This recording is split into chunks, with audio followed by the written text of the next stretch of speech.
Hello there. My name's Dan Goldberger. I'm the CEO of electroCore. This is our flagship device. This is the GammaCore Sapphire. This is a non-invasive vagus nerve stimulator. We are on label for the use of this device in the treatment and prevention of headaches, both cluster headaches and migraine headaches. electroCore is based in New Jersey. Company has been developing this technology for more than 15 years, commercialized a couple years ago. I joined the company in late 2019. We've rebuilt the management team. We launched the product and we're currently generating sales in the United Kingdom and in the United States, primarily through the VA hospitals. We've recently announced an increase in coverage availability from several of the pharmacy benefit managers, and the future is very, very bright for our technology. More recently, with the COVID pandemic, I hope you're all staying safe out there. And as I go through my presentation, you'll see some of our initiatives to perhaps take GammaCore non-invasive vagus nerve stimulation into the treatment of respiratory symptoms associated with the pandemic. Thank you all for your time. Stay healthy out there. Hello, everybody. My name's Dan Goldberger, and greatly appreciate you making time to hear our story about electroCore, a commercial stage bioelectronic medicine company. Our ticker is ECOR. On slide number 2 is our forward-looking statement, and I'm not going to read it to you now, but there will be a test on the contents of slide number 2 at the end of this presentation. Slide number 3, we are based in New Jersey, solidly market cap valuation of around 37 million. This slide has numbers as of May 13th. The stock has performed poorly since then, but most importantly, this is a picture on slide number 3 of the GammaCore Sapphire. This is our flagship device. This is a non-invasive vagus nerve stimulator.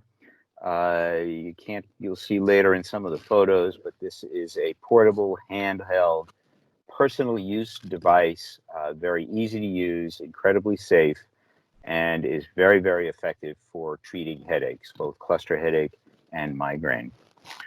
On slide number 4 is our management team. We're all medical device and neurology veterans in our leadership team.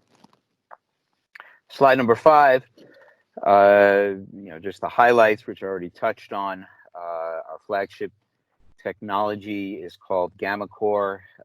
This is an FDA-cleared non-invasive vagus nerve stimulator for right now for headache, and headache is a very large initial market, 36 million people in the United States. It's a recurring revenue business model, and we've got a strong, pretty young intellectual property portfolio. The next slide, slide number 6, shows a young man using the GammaCore Sapphire device to stimulate the vagus nerve. As you can see, the vagus nerve runs parallel to the carotid artery, and we ask people to find the carotid artery. You can usually feel the pulse and hold the device in mechanical contact with your neck, and a stimulation takes about 2 minutes. We are cleared for the prevention and treatment of cluster headache and for the prevention and treatment of migraines.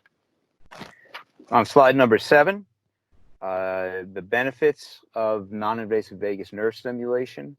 The vagus nerve interacts with multiple organ systems and has a variety of mechanisms of action. There's a long history of using vagus nerve stimulation in an implantable modality. And what the founders of this company did is figured out how to deliver the same dose, but deliver it transcutaneously and ultimately non-invasively.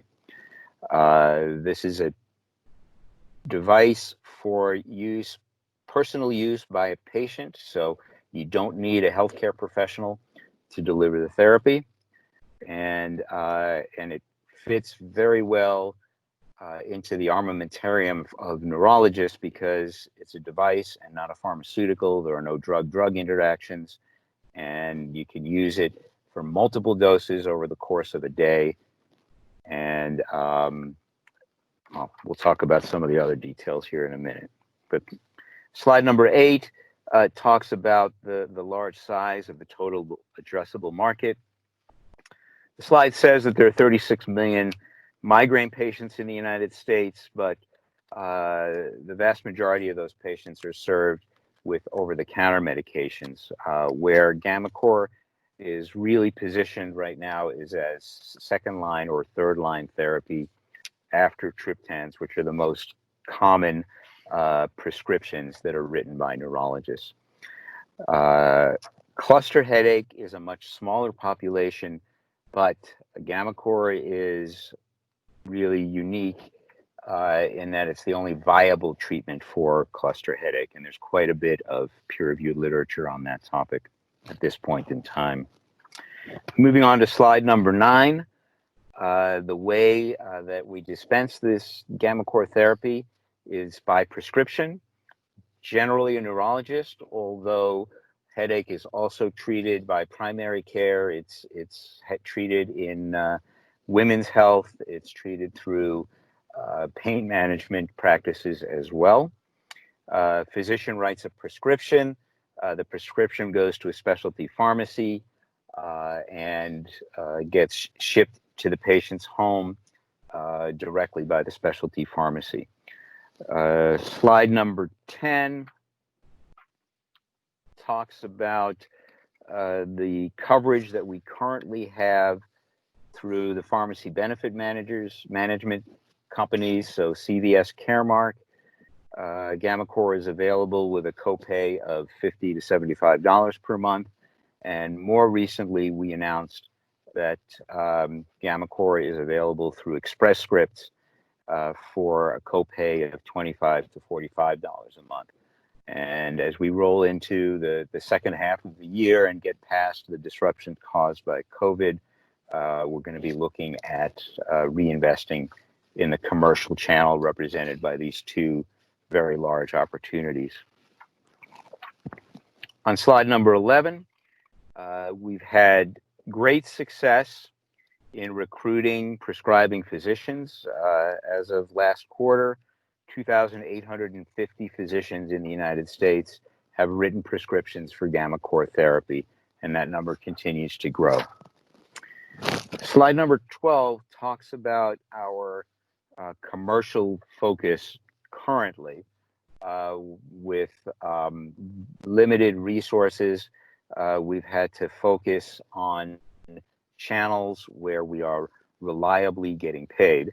And the company has a solid contract with the Federal Supply Service, known as the FSS. And we have a half a dozen sales reps in the United States that are calling on the neurology departments within the VA and military treatment facilities. That's part of the DoD. And in the United Kingdom, we've been gotten a positive recommendation by the NICE, the National Institute for Health and Care Excellence. It talks about how using GammaCore therapy can bring a significant savings to the healthcare system in cluster headache. And the United Kingdom is reimbursing GammaCore therapy for cluster headache through the ITP program. And ultimately, we're working towards getting broad coverage through NHS.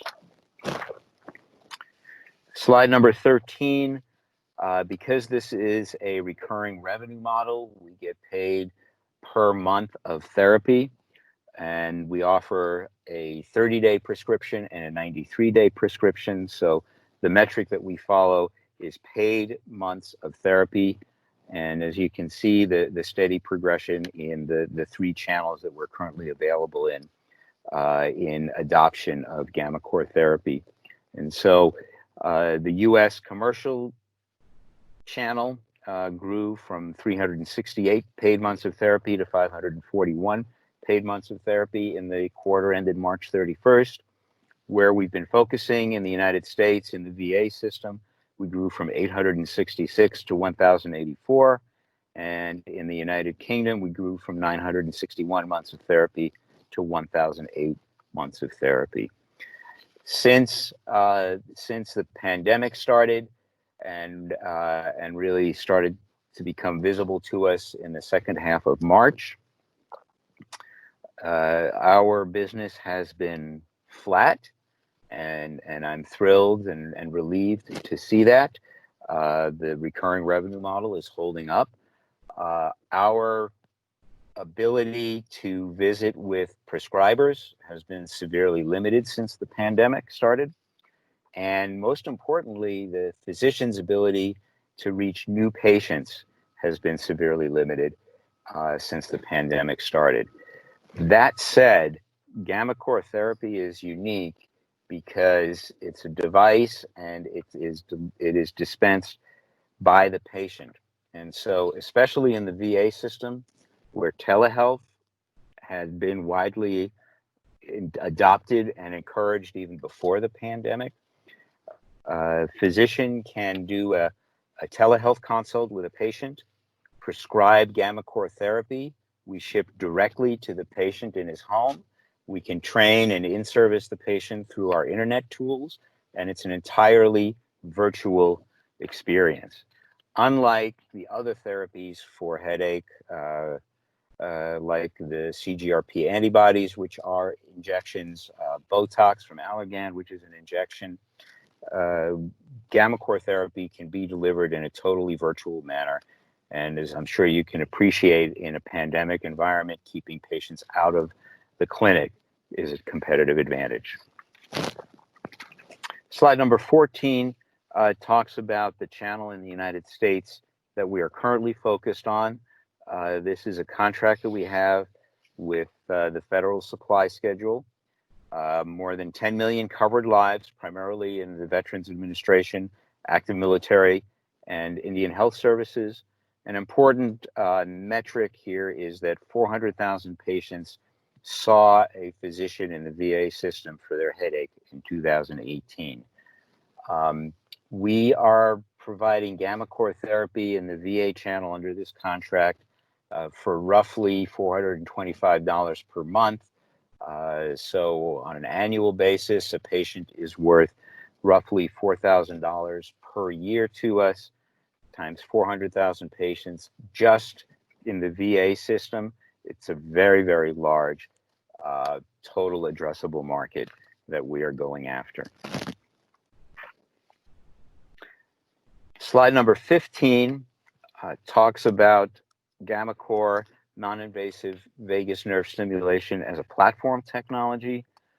Quite a few possible indications in neurology and pain. We're on label for cluster headache and migraine.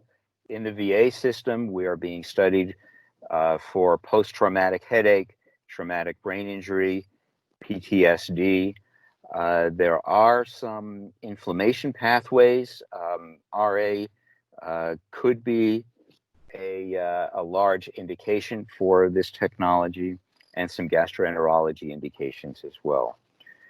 One of the challenges of the pandemic has been coming up with therapies to help patients that are struggling with the virus. As it turns out, vagus nerve stimulation can be useful for treating some of the severe respiratory symptoms that are associated with COVID-19. We've been brought into the clinical pathway for treating the virus by our physician champions.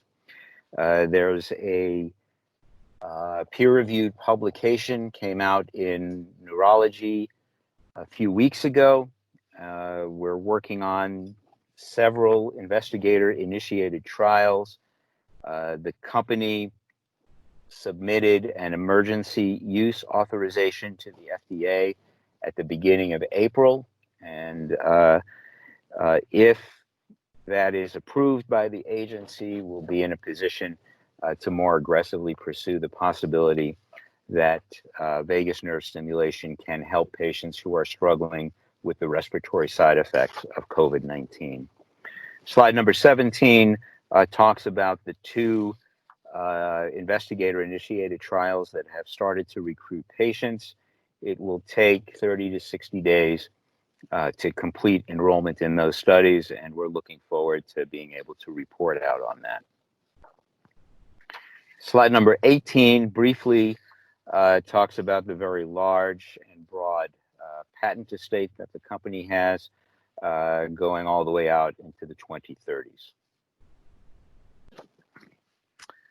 Slide number 19 is some of the bad news.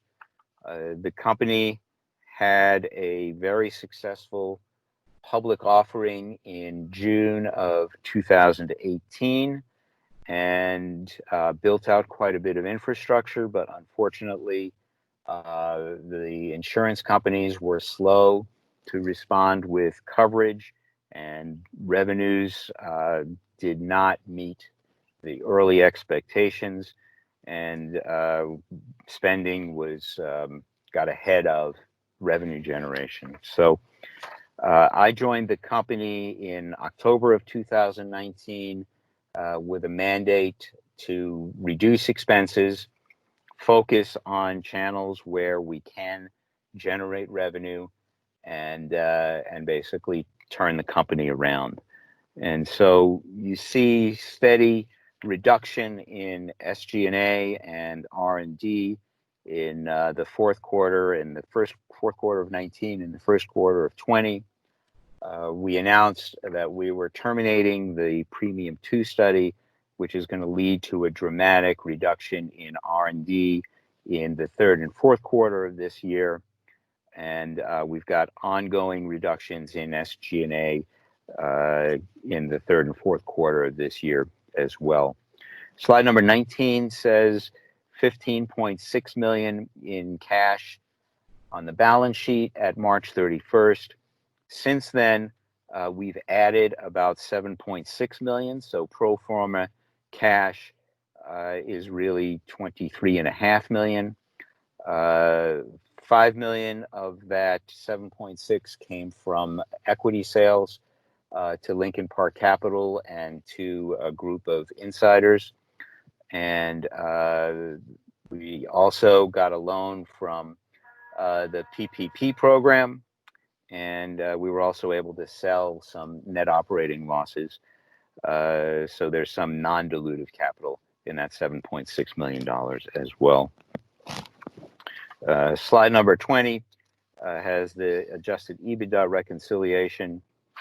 And then on slide 21, the capitalization of the company is really about 30 million shares. The warrants and options and RSUs are all painfully out of the money.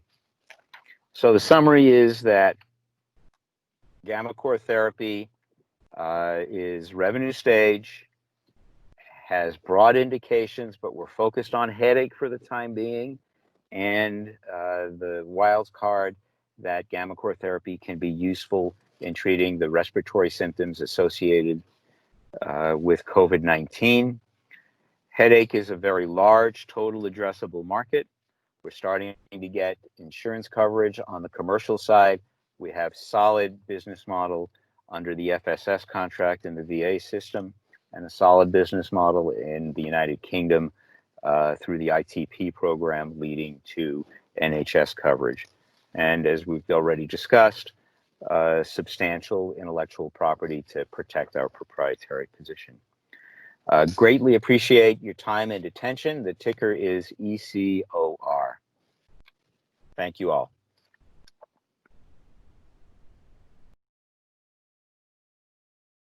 Thank you, Dan, for that presentation of your story.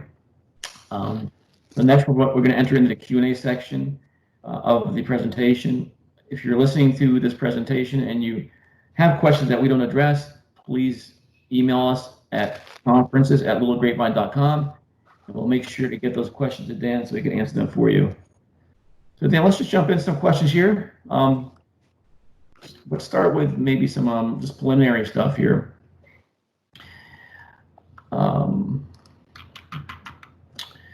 So let's talk about yourself. You've been involved in several medical device companies in the past, including, KRMD, or RMS Medical, all symbol was REPR. Throughout your career, what are some of the challenges you had to face running medical device companies? Thanks, Maj. That's a big question, but yes, I've been in general management of small medical device businesses, public and private, for a while now. I'm getting older, and most recently, I still am on the board of directors of KORU Medical. The ticker is KRMD. Worked closely with Joe Manco at Horton Capital to restructure that company and help turn it around, and that's been a good investment, a good example of how focusing on the SG&A, focusing on the operational sales distribution channel fundamentals can get quite a nice return for the equity. Prior to that, and KORU Medical is an infusion pump business. Prior to that, I ran a company, an orthopedics company called Extant Medical, and we built that up to 90 plus million in sales, and was a very good return for the large financial sponsor OrbiMed Advisors. Prior to that, I ran a private aesthetics company called Sound Surgical Technologies, and ran that through the previous recession, and ultimately was sold to Solta Medical. Was a good return for the investors as well. But the tools are the same. It's about leadership. It's about focus. It's about being responsible and prudent with the use of capital, and in some cases, it's about being patient. These things, it looks like an overnight success. It probably had 10 years of hard work behind it. Great. Now, I noticed that Tom's Patton has recently joined the board of directors. How was that relationship ignited, and what do you think it means for the company? And maybe you can talk about Tom. So, yeah, Tom has had a tremendous career running small medical device companies, and we've led parallel paths to some extent. He's had his fair share of turnaround situations, as have I. Joe Manco at Horton Capital actually suggested that the two of us talk about electroCore. I've crossed paths with Tom previously in my career, although we had never worked together. And in parallel, Tom is involved in an orthopedics company, on the board of an orthopedics company that several of the founders of electroCore had worked at. So when we started talking, it just made a lot of sense to add Tom's broad business and legal experience to the team. Great. So let's go into understanding the business. Yep. There's a few things I'd like to ask you here on that subject. So what type of dependency do gammaCore patients ultimately have on the product? For example, is it a lifetime solution? Can the frequency of use of the product be lessened over time? So it varies. In cluster headache, there is often a seasonality component. And so patients will be on therapy for a few months and then go off the therapy and then come back to the therapy when that cycles back. In migraine, tends to be less of a seasonality issue, but people grow into and grow out of migraine um, issues. And so every case is a little bit different. In general, in the protocol for prevention, patients respond better if they use the therapy more frequently. And that's a little bit subjective, but there is anecdotal data in the studies that we've done that suggests that more frequent treatment leads to better outcomes over the long haul. Because GammaCore therapy is structured as a subscription, it's an all-you-can-eat therapy for a single monthly price. There's no penalty to a patient taking one extra dose or two extra doses per day, and there's no contraindication to having multiple doses during a day. So more is generally better with GammaCore therapy. Right. Now, what's the significance of having both the ability to market your product in prevention and treatment? Yeah. So on the pharmaceutical side, the physicians generally have to prescribe a variety of treatments in order to give the patient the tools he needs to manage acute headache and still get some preventative benefit. There is no single pharmaceutical solution that does both acute treatment and prevention. And so having a non-pharmacological therapy that is effective both for prevention and for acute treatment is a very large competitive advantage.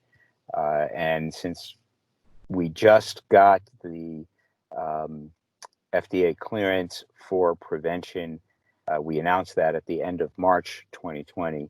I'm really looking forward to getting back into the field post-pandemic with that extended indication.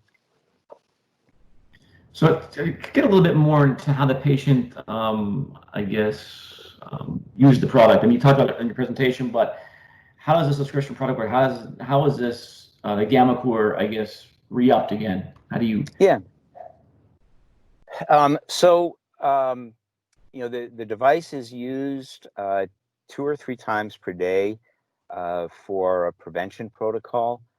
And acutely, if a patient feels a headache coming on, and especially migraine patients generally know that an episode is coming on. There's something that is called aura that happens before the migraine is really fully engaged. And patients will tell you that when they feel that aura coming on, if they give themselves 1 or 2 stimulations, they can often abort the headache entirely, but certainly reduce the intensity and the duration of that headache. From a business model point of view, the GammaCore device, which you can see on our website and was in pictures of it, were in our presentation. We ship that when we get a new patient prescription, and then the refills are done with a little with an electronic key card. So basically, one of the cards that you use in a hotel room. When a patient gets prescribed a 30-day or a 90-day refill, that key card is dispensed from the pharmacy, and the patient just swipes that across the GammaCore Sapphire device and reloads it that way. So when we look at some other therapies that are available to treat the conditions you're treating right now, what are they, and can you maybe list some of the competition, their names of the companies, if they're public or private? Sure. I'm going to stay away from names of companies, but the first line therapy is over-the-counter medications. Second line therapy is generally a class of drugs called triptans that are by prescription, and they're effectively generics at this point in time. But they have side effects, and certain patients are refractory to them. and the pharmacy will generally limit the patient to 8 or 10 doses per month. And patients will tell you that they end up rationing themselves on their pills because they're not sure if this particular headache is bad enough to risk consuming the rest of their month's supply. That's why that unlimited use for 30 or 90 days in our prescription modality is a competitive advantage. Beyond triptans, Botox is on label for treatment of migraine. That's an injection or a series of injections that has to be delivered by a healthcare professional. And then more recently, there's a new class of CGRP antibodies that are also injection pharmaceuticals that have to be delivered by a healthcare professional. And those are relatively expensive therapies at this point in time. Is there data to support why a patient should use your product? I mean, in terms of efficacy and success? Yeah, the company has sponsored a variety of prospective randomized controlled trials with hundreds of patients in them, and with data in prevention and acute treatment that is competitive with the reduction in headache numbers that the pharmaceuticals have. But gamma-core therapy in the acute setting tends to act faster than the pharmaceutical alternatives. So I believe that we have advantages buried in the clinical data, but we're certainly competitive with the pharmaceuticals that are available. And what do you have data in terms of your customer retention rate, or your attrition rate? Yeah, so what we are seeing is that between 45 and 50% of patients respond well to the therapy and come back for refills at 3 months. And over the course of a year, we have in the neighborhood of 35 to 40% of patients that are still on therapy at the end of 1 year. Yeah, let's move into some of your growth opportunities. Sure. And I think you talked about in your filings, maybe exploring therapies outside what you're currently using the product for right now. Could you talk about what some of that could be and where you are in that kind of development? Yeah, certainly. So, as far as our growth trajectories in the United Kingdom, our paid months of therapy has been growing sort of in the 10% sequentially quarter on quarter. We're working under the ITP grants, and so we are somewhat limited in our growth by the size of that grant. We're optimistic that when the world gets back to normal post-pandemic, we'll be able to get broad NHS coverage because we've demonstrated not only clinical efficacy, but dramatic economic benefits. And so we think growth in the United Kingdom will accelerate once we obtain that broader coverage. In the VA system under the FSS, pre-COVID, we were growing 25% sequentially in paid months of therapy. We think the current quarter is going to be flat, but I'm eternally optimistic that we'll be able to get back to recruiting new patients, hopefully in the third quarter, but your guess is as good as mine as to when the world will return to normal. In the commercial sector in the United States, we've made some dramatic changes in the structure of our distribution to better take advantage of the commercial coverage that we've announced in the last few months with CVS and ESI, and to dramatically reduce our SG&A. And so we haven't been forecasting it, but I believe that a commercial channel for headache will start to accelerate as we roll into 2021. More recently, and I touched on it in the presentation, there's growing interest in the use of GammaCore therapy for the treatment of respiratory symptoms that are associated with COVID-19, work of breathing, reduction in cytokines associated with, people talk about the cytokine storm.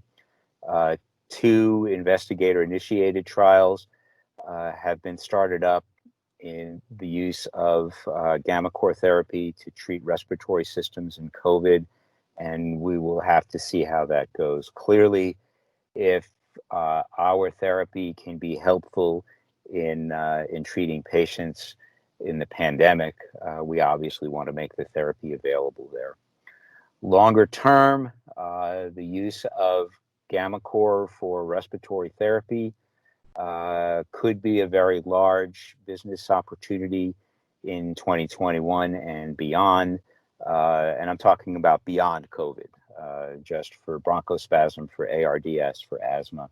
But that'll require another de novo FDA submission. And so those are all activities in 2021. COVID, we've addressed the regulatory pathway for COVID through the EUA, the Emergency Use Authorization, which is currently pending with the FDA. Beyond that, there are investigator-initiated studies in PTSD, in traumatic brain injury, which is very interesting to the work we're doing in the VA system and the military treatment facilities already. There are investigator-initiated trials going on in stroke, acute treatment of stroke. And so the platform technology really has legs into a variety of different indications, and it's going to be fascinating to watch this therapy evolve over the next few years. Great. So let's talk about risks and liquidity here. Do you think you're well funded to reach profitability on the current cap structure? I know you raised some money recently, but you're losing some money. Yep. How do you view your capital structure 18 months from now, for example, what it might look like, what you might need to keep on growing? Yeah, so pro forma with the money that we've raised in April and May, we're sitting with roughly $23 million on the balance sheet. Our historical burn rate is embarrassing. Going forward, our R&D expense is going to be dramatically reduced, and our SG&A is going to be dramatically reduced. I'm looking for our operating expenses to level off at some place between $4.5 and $5 million per quarter on a cash basis, so backing out the stock-based comp and other non-cash expenses. And revenue, will mitigate that. We did $750,000 in revenue in the quarter that ended March 31st. We've got several growth drivers once the pandemic subsides, and I'm optimistic that we will be able to close that gap between revenue and operating expense over the course of 2021 and start generating cash from operations. From a cash point of view, one important note is that we do have approximately $7 million of inventory on the balance sheet, and our marginal, our gross margin for an incremental unit sale, after we've absorbed our overhead, is well in excess of 80%. That inventory at cost will support quite a bit of revenue through 2021. And, long story short, that inventory will start to turn into a source of cash in coming quarters. And when you look at your R&D efforts moving forward, where do you see that being applied to? Will you have to have different iterations of the product, or is it going to be more towards, trying to figure out new therapies to use with the current product without making adjustments to the product? So in the short run, now that we've terminated the Premium 2 study, R&D is primarily supporting the various investigator-initiated trials that are out there. So COVID-19, PTSD, so extended indications as well as just supporting the field sales effort. So when you look at this company, what do you see the biggest risk facing the potential for you guys to grow moving forward? So the balance sheet optics have been a challenge between the burn rate and the cash, and so demonstrating that we could reduce operating expenses and continue to grow revenue, even though we're still at small numbers, has been an important piece towards reducing the balance sheet risk. Beyond that, it's all about execution, putting the right people into the sales function, making sure that we have a business model that works both for the end patient and for the healthcare system and for the company. And finally, your stock is trading under $1 a share. Are you starting to think about what happens if you can't qualify for NASDAQ listing after some time here? And do you even care, or is that something you want to even address until you have a situation where you're profitable and can support a higher stock price?